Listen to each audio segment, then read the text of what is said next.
يا نفس إن لم تظفري প্রশ্ন এটা যে ভালোবাসা দিবস উপলক্ষে আমি কোনো নষ্টামি করলাম না, অবৈধ প্রেম প্রীত করলাম না, আমি এই দিবস উপলক্ষে আমার স্ত্রীকে আমি উইশ করলাম, তাকে ভালোবাসলাম, তাকে আই লাভ ইউ বলে লিখে পাঠালাম, মেসেজ পাঠালাম, বার্তা দিলাম, অথবা আমার মাকে বাবাকে ভালোবাসা প্রকাশ করলাম এই দিবস উপলক্ষে, তাহলে এটা করা যাবে কিনা? উত্তর হলো না, কখনো এটা করা যাবে না। এটা করা একজন মুমিনের জন্য কোনো অবস্থাতে জায়েজ নাই। অন্যায়কে প্রতিষ্ঠা করা, অন্যায়কে প্রচার করা, অন্যায় গা বাসানো, অন্যায়কারীদের সঙ্গে সাদৃশ্য গ্রহণ করা, এটা তাদের দলভুক্ত হওয়ার একটা অন্যতম উপায় এবং মাধ্যম।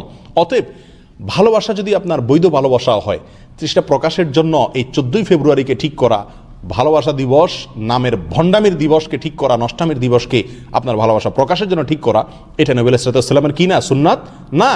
নবী আলাইহিস সালামের সুন্নাত তো হলো যে আপনি যদি কাউকে ভালোবাসেন তো তিনি বলেছেন তাকে তাৎক্ষণিক জানায় দেন, 14 ফেব্রুয়ারি পর্যন্ত অপেক্ষা করেন না, আই লাভ ইউ বলবেন। আপনি যদি ভালোবাসেন বউকে তাহলে এখনই জানাই দেন। অতএব 14 ফেব্রুয়ারি আসলে আপনি বউকে, মাকে, সন্তানকে, বাবাকে ভালোবাসি এই কথা বলবেন, এটা ঠিক না। এটা বলা মানেই তাদের এই নষ্টামিকে প্রমোট করা, এটাকে সমর্থন করা, এটাকে প্রচার করা। আপনি যদি তাদের প্রতি ভালোবাসা থাকে তো সেটা এখনই প্রকাশ করে দেন, যখন ভালোবাসা ফিল করেন তখনই জানাই দেন। এটা নবী আলাইহিস সালামের সুন্নাত। 14 ফেব্রুয়ারি পর্যন্ত অপেক্ষা করার কোনো প্রয়োজন এবং যৌক্তিকতা নাই। বরং আপনি যদি ওই দিনে এটা বলেন তাহলে কেমন যেন ওই নষ্টামি যারা ছড়াতে চায় আমাদের সমাজে তাদেরই কি করলেন? মার্কেটিং করলেন। আল্লাহ তাআলা আমাদেরকে বুঝার তৌফিক দান করুন।